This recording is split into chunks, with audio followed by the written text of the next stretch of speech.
ನಮಸ್ಕಾರ, ಅನುರಾಧ್ಯ ಕಿಚನ್ಗೆ ಸ್ವಾಗತ. ಇವತ್ತು ನಾನು ವೈರಲ್ ಆಗಿರುವಂಥ recipe gulab jamun cake recipe ತೊಗೊಂಡು ಬಂದಿದ್ದೀನಿ. ತುಂಬಾ ಚೆನ್ನಾಗಿರುತ್ತೆ. ಇದು ಸಖತ್ತಾಗಿ ಈಸಿಯಾಗಿ ಮಾಡ್ಕೊಳ್ಬೋದು. ಹಾಗೆ ನೋಡ್ತಾ ಇರ್ಬೋದು ಟೆಕ್ಸ್ಚರ್ ಎಷ್ಟು ಚೆನ್ನಾಗಿ ಬಂದಿದೆ ಅಂತ. ಸಾಫ್ಟಾಗಿ ಸೂಪರಾಗಿರುತ್ತೆ. ನೀವೇನಾದರೂ ಕೇಕ್ ಲವರ್ ಆಗಿದೆ, ಅದರಲ್ಲೂ ಗುಲಾಬ್ ಜಾಮೂನ್ ನಿಮ್ಮ ಫೇವ್ರೆಟ್ ಸ್ವೀಟ್ ಆಗಿದ್ರೆ ಇದನ್ನು ಖಂಡಿತ ಟ್ರೈ ಮಾಡಿ.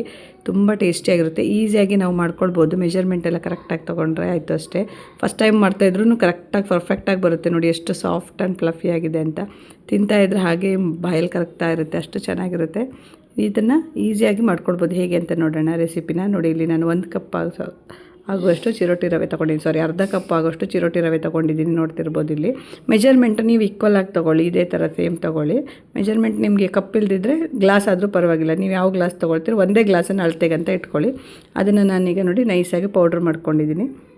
ಅರ್ಧ ಕಪ್ ಚಿರೋಟಿ ರವೆ, ಚಿಕ್ಕ ರವೆ ತೊಗೊಂಡಿದ್ದೀನಿ ನಾನು. ಅದನ್ನು ನೈಸಾಗಿ ಪೌಡ್ರ್ ಮಾಡಿಕೊಂಡು ಒಂದು ಬೌಲಿಗೆ ಹಾಕ್ಕೊಳ್ತಿದ್ದೀನಿ. ಇದನ್ನೇನೆಂದರೆ ನೀವು ಕೇಕ್ ಮಾಡುವಾಗ ಆದಷ್ಟು ಜರಡೆ ಇಟ್ಕೊಂಡ್ರೆ ಅದು ಟೆಕ್ಸ್ಚರ್ ಪರ್ಫೆಕ್ಟಾಗಿ ಬರುತ್ತೆ. ಸೊ ಈ ಥರ ಒಂದು ಜರಡೆಗೆ ಹಾಕ್ಕೊಳ್ತಾ ಇದ್ದೀನಿ. ನೀಟಾಗಿ ಹಾಕ್ಕೊಂಡ್ಮೇಲೆ ಈಗ ನೋಡಿ ಮತ್ತೆ ಇದಕ್ಕೆ ನಾವು ಇದೇ ಮಿಕ್ಸಿ ಇದಕ್ಕೆ ನೀವೇನು ಮಾಡಬೇಕು ಅಂದರೆ 1/4 ಕಪ್ ಆಗೋಷ್ಟು, ಅರ್ಧ ಕಪ್ಪಿಗೆ 1/4 ಕಪ್ ಆಗೋಷ್ಟು ಸಕ್ಕರೆನ ತೊಗೊಳ್ಬೇಕು. ಸೊ ಸಕ್ಕರೆನೂ ಹಾಗೆ ಪೌಡರ್ ಮಾಡಿ ಹಾಕ್ಕೊಳ್ಳಿ. ಇದು ಪರ್ಫೆಕ್ಟ್ ಆಗಿರುತ್ತೆ. ಸ್ವೀಟು ಸಾಕಾಗುತ್ತೆ, ಇಷ್ಟು ಕರೆಕ್ಟಾಗಿರುತ್ತೆ. ಸೊ ಇದನ್ನು ಹಾಗೆ ನೈಸಾಗಿ ಪೌಡ್ರ್ ಮಾಡ್ಕೊಂಡಿದ್ದೀನಿ. ಇದನ್ನು ಈಗ ಇದ್ರ ಹೊಟ್ಟಿಗೆ ಹಾಕ್ಕೊಂಡು ಎರಡನ್ನೂ ಒಟ್ಟಿಗೆ ನಾವು ಗಾಳಿಸ್ಕೊಳ್ಳೋಣ. ಅದರಲ್ಲಿ ಏನಾದರೂ ಸಕ್ಕರೆ ಸರಿಯಾಗಿ ಪೌಡ್ರ್ ಆಗದೇ ಇದ್ದರೆ, ಕ್ರಿಸ್ಟಲ್ಸ್ ಇದ್ದರೆ ಎಲ್ಲ ನೀಟಾಗಿ ಇದಾಗುತ್ತೆ. ಟೆಕ್ಸ್ಚರು ಚೆನ್ನಾಗಿ ಬರುತ್ತೆ ಅನ್ನೋ ಕಾರಣಕ್ಕೆ ಇದೆರಡನ್ನೂ ಮಿಕ್ಸ್ ಮಾಡಿ ಈಗ ನಾವು ನೀಟಾಗಿ ಏನು ಮಾಡ್ಕೊಳ್ಳಿ ಗಾಳಿಸ್ಕೊಳ್ಬೇಕು. ಜರಡೆಯಿಂದ ಈ ಥರ ಸೀವ್ ಮಾಡ್ಕೊಳ್ಳಿ ನೀವು. ನೋಡ್ತಿರ್ಬೋದು ಲಾಸ್ಟಿಗೆ ನೋಡಿ ಸ್ವಲ್ಪ ಕ್ರಿಸ್ಟಲ್ ಶುಗರ್ ಹಾಗೇ ಇದೆ ಇದರಲ್ಲಿ. ಸೊ ಈ ಥರ ಇದ್ದದ್ದನ್ನು ನಾವು ತಗೊಂಡ್ರೆ ಆಯಿತು ಅಷ್ಟೇ. ಕೇಕಲ್ಲಿ ಮೇಯ್ನ್ ಅಂದರೆ ನಿಮ್ಮದಂದರೆ ಇದು ಇಂಗ್ರೀಡಿಯೆಂಟ್ ಎಲ್ಲ ಕರೆಕ್ಟ್ ಪ್ರಪೋರ್ಷನಲ್ಲಿ ತೊಗೊಂಡ್ರೆ ಆಯಿತು. ಈಗ ನೋಡಿ ಇದಕ್ಕೆ ನಾವೇನು ಮಾಡೋಣ ಅಂದರೆ, ಯಾವ ಕಪ್ಪಲ್ಲಿ ನೀವು ರವೆ ತೊಗೊಂಡಿರ್ತೀರಲ್ಲ ಮೆಜರ್ಮೆಂಟಿಗೆ ಅದೇ ಕಪ್ಪು, ಸೇಮ್ ಅದೇ ಅರ್ಧ ಕಪ್ ತೊಗೊಳ್ತಾ ಇದ್ದೀನಿ. ಇದು ಜಾಮೂನ್ ಮಿಕ್ಸ್ ತೊಗೊಳ್ತಿದ್ದೀನಿ. ಯಾವ ಜಾಮೂನ್ ಮಿಕ್ಸ್ ಬೇಕಾದ್ರೂ ತೊಗೊಳ್ಳಿ. ನಾನಿಲ್ಲಿ MTR ಜಾಮೂನ್ ಮಿಕ್ಸ್ ತೊಗೊಂಡಿದ್ದೀನಿ. ನೀವು ಯಾವ್ದು ಯೂಸ್ ಮಾಡ್ತೀರಾ ಅದನ್ನು ತೊಗೊಳ್ಳಿ, ಯಾವುದಾದ್ರೂ ಆಗುತ್ತೆ. ಇಲ್ಲಿ ಅರ್ಧ ಟೇಬಲ್ ಸ್ಪೂನ್ ಆಗುವಷ್ಟು ಬೇಕಿಂಗ್ ಪೌಡರ್ ತೊಗೊಳ್ತಾ ಇದ್ದೀನಿ. ಹಾಗೆಯೇ ಅದಕ್ಕೆ ನೀವು 1/4 ಟೇಬಲ್ ಸ್ಪೂನ್ ಆಗುವಷ್ಟು ಬೇಕಿಂಗ್ ಸೋಡಾ ತೊಗೊಳ್ಬೇಕು. 1/4 ಟೇಬಲ್ ಸ್ಪೂನ್ ಆಗುವಷ್ಟು ಬೇಕಿಂಗ್ ಸೋಡಾ. ಇದನ್ನೆಲ್ಲ ಏನು ಮಾಡೋಣ ಅಂದರೆ ಈಗ ನೀಟಾಗಿ ನಾವು ಮಿಕ್ಸ್ ಮಾಡ್ಕೊಳ್ಬೇಕು. ಇದನ್ನು ಹಾಗೆ ಒಂದ್ಸರಿ ನೀಟಾಗಿ ಗಾಳಿಸ್ಕೊಂಡ್ರೆ ಅದು ಕರೆಕ್ಟ್ ಆಗುತ್ತೆ. ಈ ಥರ ಉಂಡೆ ಇದ್ದರೆ ಅದನ್ನು ಏನು ಮಾಡಬೇಕು, ಕೈಯಲ್ಲಿ ಒಂದು ಸ್ವಲ್ಪ ಪೌಡ್ರ್ ಮಾಡ್ಕೊಂಡು 1 ಸ್ಪೂನ್ ಸಹಾಯದಿಂದ ಅದನ್ನು ಇದು ಮಾಡಿಕೊಂಡು ಉಂಡೆನೆಲ್ಲ ಬ್ರೇಕ್ ಮಾಡಿ ನೀಟಾಗಿ ನೀವು ಗಾಳಿಸ್ಕೊಳ್ಬೇಕು ನೈಸಾಗಿ ಇದಾಗೋ ತನಕ.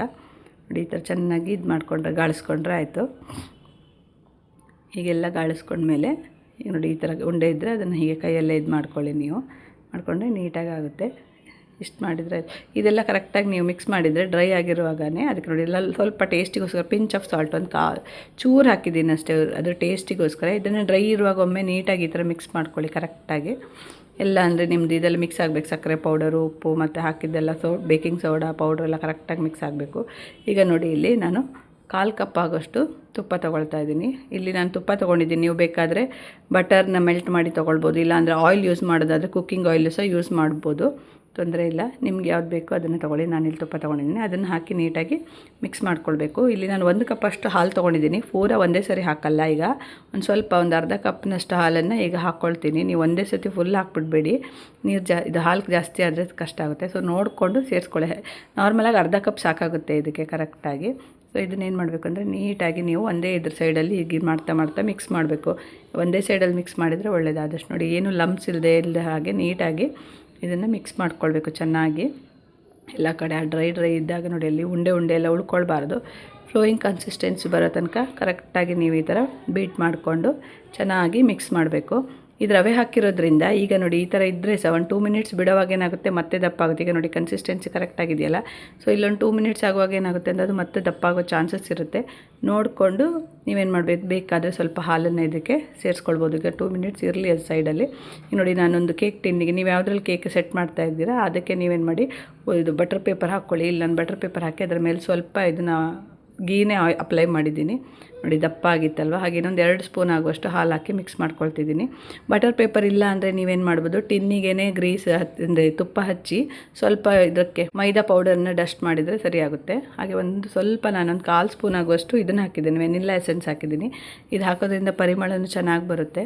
ಹಾಗಾಗಿ ಇದನ್ನು ಮಿಕ್ಸ್ ಮಾಡಿದ್ದೇನೆ. ಆಪ್ಷನಲ್ ಬೇಡ ಅಂದರೆ ಸ್ಕಿಪ್ ಮಾಡಿ. ಸೊ ಈ ಥರ ನೋಡಿ. ಈಗ ನಾವು ಇದನ್ನೆಲ್ಲ ಇದಕ್ಕೆ ಹಾಕ್ಕೊಳ್ಳೋಣ. ಕನ್ಸಿಸ್ಟೆನ್ಸಿ ನೋಡಿ ಕರೆಕ್ಟ್ ಈ ಥರ ಹಾಕುವಾಗ ನೀಟಾಗಿ ಬೀಳ್ತಾ ಇದೆ ಯಾವ ಥರ ಅಂತ ನೋಡ್ತಿದ್ರಲ್ಲ. ಸೊ ಇಷ್ಟು ದಪ್ಪ ಇದೆ ಅದು. ಈ ಥರ ಇದ್ದರೆ ಸಾಕು. ಈ ಥರ ಕನ್ಸಿಸ್ಟೆನ್ಸಿ ಇದ್ದಬೇಕು. ನೀವು ಇದರಲ್ಲಿ ಸಹ ಪ್ರೀ ಹೀಟೆಡ್ ಕಡಾಯಲ್ಲಿ ಸಹ ಬೇಯಿಸ್ಕೊಳ್ಬೋದು, ಬೇಕ್ ಮಾಡ್ಕೊಳ್ಬೋದು. ಇಲ್ಲಾಂದರೆ ಓವನಲ್ಲಿ ಸಹ ಬೇಕ್ ಮಾಡ್ಕೊಳ್ಬೋದು. ನಾನಿಲ್ಲಿ ಓವನಲ್ಲಿ ಬೇಕ್ ಮಾಡ್ತಿದ್ದೀನಿ. 180 ಡಿಗ್ರಿ ಸೆಲ್ಸಿಯಸ್ನಲ್ಲಿ ಒಂದು 30 ಮಿನಿಟ್ಸ್ ಇದ್ದರೆ ಬೇಕ್ ಮಾಡಬೇಕಾಗುತ್ತೆ. ಸೊ ಹಾಗಾಗಿ ಇದನ್ನು ಓವನಲ್ಲಿ ಬೇಕಾಗಕ್ಕೆ ಇಡೋಣ. ಈಗ ನಾವು ಈಚೆಯಿಂದ ಸಿರಪ್ ರೆಡಿ ಮಾಡ್ಕೊಳ್ಳೋಣ. 1 ಗ್ಲಾಸು ಸಕ್ಕರೆಗೆ 1 ಗ್ಲಾಸು ನೀರು ತೊಗೊಳ್ಬೇಕು. ಸಕ್ಕರೆ ಎಷ್ಟು ತೊಗೊಳ್ತೀರಾ ಅಷ್ಟೇ ಈಕ್ವಲ್ ಕ್ವಾಂಟಿಟಿ ನೀರು ತೊಗೊಳ್ಬೇಕು. ಇಲ್ಲಿ ತುಂಬ ಸಿರಪ್ ಏನು ಬೇಡ, ನಮಗೆ ಜಸ್ಟ್ ಅದು ಅಬ್ಸರ್ವ್ ಮಾಡ್ಕೊಳ್ಳೋಕೆ ಬೇಕಾದಷ್ಟು ಮಾತ್ರ. ಜಾಮೂನ್ ಥರ ಎಕ್ಸ್ಟ್ರಾ ಏನು ಬೇಕಂತಿಲ್ಲ. ನೀವು ತುಂಬ ಸಾಫ್ಟ್ ಜ್ಯೂಸಿ ಬೇಕು ಅಂದರೆ ಸ್ವಲ್ಪ ಜಾಸ್ತಿ ಸಿರಪ್ ಮಾಡ್ಕೊಳ್ಳಿ, ಇಲ್ಲಾಂದರೆ ಇದು ಕರೆಕ್ಟಾಗಿರುತ್ತೆ. 1 ಗ್ಲಾಸಿಗೆ 1 ಗ್ಲಾಸ್ ಆಗೋಷ್ಟು ನೀರು ಹಾಕಿ ಅದನ್ನು ಚೆನ್ನಾಗಿ ಇದು ಮಾಡಬೇಕು, ಸಕ್ಕರೆ ಕರಗೋ ತನಕ. ಈಗ ಸ್ವಲ್ಪ ಕಲರಿಗೋಸ್ಕರ ಸ್ಯಾಫ್ರನ್ ಹಾಕ್ತಾಯಿದ್ದೀನಿ. ಸ್ಯಾಫ್ರನ್ ಇಲ್ಲಾಂದರೆ ಕಲರ್ ಪೌಡರ್, ಫುಡ್ ಕಲರು ಹಾಕ್ಕೊಳ್ಬೋದು. ನೀಟಾಗಿ ಇದನ್ನು ಕುದಿಸ್ಬೇಕು. ಸಕ್ಕರೆ ಕರಗಿ ಪಾಕ ಎಲ್ಲ ಏನು ಬರೋದು ಬೇಡ, 1 ಎಳೆ 2 ಎಳೆ ಅಂತೆಲ್ಲ ಏನು ಪಾಕ ಬರೋದು ಬೇಡ. ಚೆನ್ನಾಗಿ ಒಂದು 2 ಮಿನಿಟ್ಸ್ ಕುದಿಬೇಕು. ಆಗೇನಾಗುತ್ತೆ ಅಂದರೆ ಜಸ್ಟ್ ಕೈಯಲ್ಲಿಗೆ ಮುಟ್ಟಿದರೆ ಏನೊಂಥರ ಸ್ಟಿಕ್ಕಿ ಆಗುತ್ತೆ, ಕೈಗೆ ಸ್ವಲ್ಪ ದಪ್ಪ ಆದಾಗ ಆಗುತ್ತೆ. ಸೊ ನೋಡಿ ಇಲ್ಲಿ ಚೆನ್ನಾಗಿ ಕುದೀತಾ ಇದೆ ಅಲ್ವಾ. ಈ ಥರ ಕುದೀತಾ ಇರುವಾಗ ನೀವು ಒಂದು ಸರಿ ನೋಡಿಕೊಂಡ್ರೆ ಆಯಿತು, ಚೆಕ್ ಮಾಡ್ಕೊಳ್ಳಿ. ಸ್ವಲ್ಪ ಕೈಗೆ ಹೀಗೆ ಅಂಟಿದಾಗ ಆದರೆ ಸಾಕು, ತುಂಬ ದಪ್ಪ ಪಾಕ ಬರೋದು ಅಂಥದ್ದೇನು ಬೇಕಂತಿಲ್ಲ. ನೋಡಿ ಇಲ್ಲಿ ಈ ಥರ ಮುಟ್ಟುವಾಗ ಸ್ವಲ್ಪ ಸ್ಟಿಕ್ಕಿ ಇದ್ದರೆ ಆಯಿತು ಅಷ್ಟೇ. ಹಾಗೆ ಚೆನ್ನಾಗಿ ಒಂದು 2 ಮಿನಿಟ್ಸ್ ಆದರೂ ಕುದಿಸ್ಬೇಕು ನೀವು. ಒಂದು ಕುದಿ ಬಂದಮೇಲೆ ಒಂದು 2-3 ಮಿನಿಟ್ಸ್ ಚೆನ್ನಾಗಿ ಕುದಿಸ್ಬೇಕು. ಪಾಕ ಎಲ್ಲ ಏನು ಮಾಡೋದು ಬೇಡ, ಯಾಕಂದರೆ ಒಂದೆಳೆ ಪಾಕ ಆ ಥರ ಎಲ್ಲ ಬಂದರೆ ಚೆನ್ನಾಗಾಗಲ್ಲ. ಇಷ್ಟೇ ಸ್ವಲ್ಪ ದಪ್ಪ ಆದರೆ ಸಾಕು. ಈಗ ಲಾಸ್ಟಿಗೆ ಏನು ಮಾಡೋಣ, ಸ್ವಲ್ಪ ಏಲಕ್ಕಿನ ಪೌಡ್ರ್ ಮಾಡಿ ಹಾಕ್ಕೊಳ್ತಾ ಇದ್ದೀನಿ. ಏಲಕ್ಕಿ ಪುಡಿ ಹಾಕಿದರೆ ಅರೋಮ ಚೆನ್ನಾಗಿ ಬರುತ್ತೆ. ಸೊ ಇದನ್ನು ಹಾಕ್ಕೊಳ್ಳಿ. ಇಲ್ಲಿ ನಾನು ಏಲಕ್ಕಿನ ಪುಡಿ ಮಾಡಿ ಹಾಕ್ಕೊಂಡಿದ್ದೀನಿ. ಏಲಕ್ಕಿ ಹಾಕಿದ ಮೇಲೆ ಲಾಸ್ಟಿಗೆ ಒಂದು ಸಣ್ಣ ತುಂಡು ಲಿಂಬುವನ್ನು ಹಾಕಿದರೆ ಪಾಕ ಮತ್ತೆ ಗಟ್ಟಿ ಸಹ ಆಗೋದಿಲ್ಲ. ಲಿಂಬು ರಸ ಹಾಕೋದ್ರಿಂದ ಮತ್ತು ಟೇಸ್ಟು ಚೆನ್ನಾಗಿ ಬರುತ್ತೆ. ಹಾಗಾಗಿ ಸ್ವಲ್ಪ ಒಂದು ಸಣ್ಣ ಪೀಸ್ ಲಿಂಬುನ ತೆಗೆದು ಹಾಕಿದ್ದೀನಿ. ನೋಡಿ ಕಲರ್ ಎಷ್ಟು ಚೆನ್ನಾಗಿ ಲೈಟಾಗಿ ಬಂದಿದೆ, ಆರೆಂಜಾಗಿ. ಸೊ ಇಷ್ಟ ಆದರೆ ಸಾಕು. ಗ್ಯಾಸ್ ಸ್ಟವ್ ಆಫ್ ಮಾಡೋಣ. ಇದೀಗ ಕಂಪ್ಲೀಟ್ ತಣ್ಣಗೇನಾಗೋದು ಬೇಡ, ಸ್ವಲ್ಪ ಬಿಸಿ ಇದ್ದಾಗನೇ ಹಾಕ್ಕೊಳ್ಳಿ. ಇಲ್ಲ ಸ್ವಲ್ಪ ಅಂದರೆ ಕೇಕ್ ತಣ್ಣಗಿದ್ದರೆ ಇದು ಸ್ವಲ್ಪ ಬಿಸಿ ಇದ್ದಾಗನೇ ಹಾಕ್ಕೊಳ್ಬೇಕು ನೀವು. ಈಗ ನೋಡಿ ಇಲ್ಲಿ ಕೇಕು ಸಹ ಇದಾಗಿದೆ, ಬೇಕಾಗಿದೆ. ಈಗ ನೋಡಿ ಚೆನ್ನಾಗಿ ಇದಾಗಿದೆ, ನೋಡ್ತಿರ್ಬೋದು ನೀವು ಎಷ್ಟು ಚೆನ್ನಾಗಿ ಉಬ್ಬಿ ಬಂದಿದೆ ಅಂತ. ಕೇಕು ಪರ್ಫೆಕ್ಟಾಗಿದೆ, ಇದು ಟೆಕ್ಸ್ಚರ್ ಎಲ್ಲ ಕರೆಕ್ಟಾಗಿ ಬಂದಿದೆ.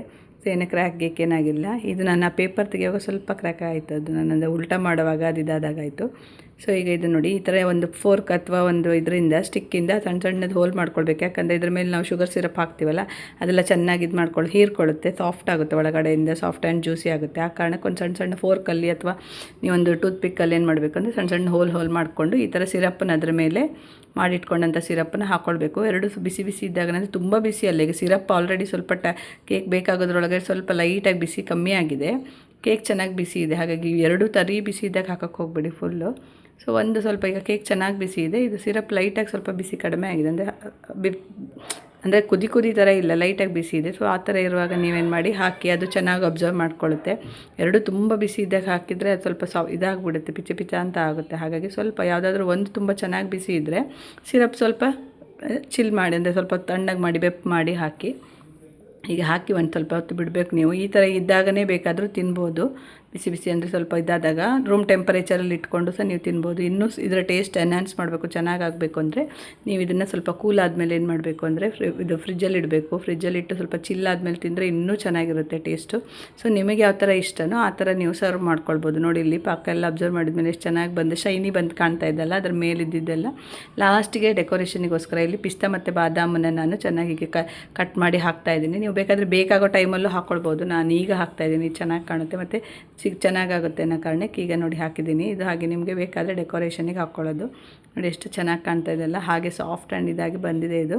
ನೀವು ಗುಲಾಬ್ ಜಾಮೂನ್ ಇಷ್ಟಪಡೋರಾದರೆ ಖಂಡಿತ ಈ ಕೇಕನ್ನು ಒಮ್ಮೆ ಟ್ರೈ ಮಾಡಿ, ತುಂಬ ರುಚಿಯಾಗಿರುತ್ತೆ. ಈಸಿಯಾಗೂ ಮಾಡ್ಕೊಳ್ಬೋದು, ಏನೇ ಇದಿಲ್ಲ, ಇದಕ್ಕೆ ಪ್ರಾಬ್ಲಮ್ ಕರೆಕ್ಟಾಗಿ ಬರುತ್ತೆ. ಹಾಗೆ ಟೇಸ್ಟು ತುಂಬ ಚೆನ್ನಾಗಿರುತ್ತೆ, ಮಕ್ಕಳಿಗಂತೂ ತುಂಬ ಇಷ್ಟ ಆಗುತ್ತೆ. ಸ್ನ್ಯಾಕ್ಸಿಗೂ ಎಲ್ಲ ಬೇಕಾದರೆ ಅವರಿಗೆ ಮಕ್ಕಳಿಗೆಲ್ಲ ಮಾಡಿಕೊಡ್ಬೋದು ನೀವು. ನಮ್ಮನೇಲಿ ಮಕ್ಕಳಿಗೆ ತುಂಬಾ ಇಷ್ಟ ಆಯಿತು ಜಾಮೂನ್ ಕೇಕು. ಹಾಗೆ ಟೇಸ್ಟು ಚೆನ್ನಾಗಿತ್ತು ಇದು. ನೀವು ಒಮ್ಮೆ ಟ್ರೈ ಮಾಡಿ, ಖಂಡಿತ ಸೂಪರಾಗಿರುತ್ತೆ. ನೋಡಿ ಎಷ್ಟು ಕರೆಕ್ಟಾಗಿ ಬಂದಿದೆ ಅಂಥೇಳಿ. ಇದನ್ನು ನೀವು ಈ ಥರ ಹೀಗೆ, ನಾನಿದು ಫ್ರಿಜ್ಜಲ್ಲಿಟ್ಟು ಚಿಲ್ ಮಾಡಿದ್ದೆ 2 ಅವರ್ಸು. ನೀವು ಈ ಥರ ಚಿಲ್ ಮಾಡ್ಕೊಂಡು ಬೇಕಾದರೆ ತಿನ್ಬೋದು, ಇಲ್ಲ ಹಾಟಾಗಿ ತಿನ್ಬೋದು. ಇವತ್ತಿನ ಈ ರೆಸಿಪಿ ನಿಮಗೆಲ್ಲ ಇಷ್ಟ ಆಯಿತು ಅಂತ ಅಂದ್ಕೊಳ್ತೀನಿ. ಇಷ್ಟ ಆದರೆ ವಿಡಿಯೋನೇ ಲೈಕ್ ಮಾಡಿ, ಹಾಗೆ ರೆಸಿಪಿನ ಸೇವ್ ಮಾಡಿಕೊಂಡು ಟ್ರೈ ಮಾಡೋದನ್ನು ಮರಿಬೇಡಿ. ಯಾರೆಲ್ಲ ಚಾನಲನ್ನು ಸಬ್ಸ್ಕ್ರೈಬ್ ಮಾಡಿಲ್ಲ ಪ್ಲೀಸ್ ಸಬ್ಸ್ಕ್ರೈಬ್ ಮಾಡ್ಕೊಳ್ಳಿ. ಎಲ್ರಿಗೂ ಒಳ್ಳೆಯದಾಗಲಿ. ಶುಭ ದಿನ.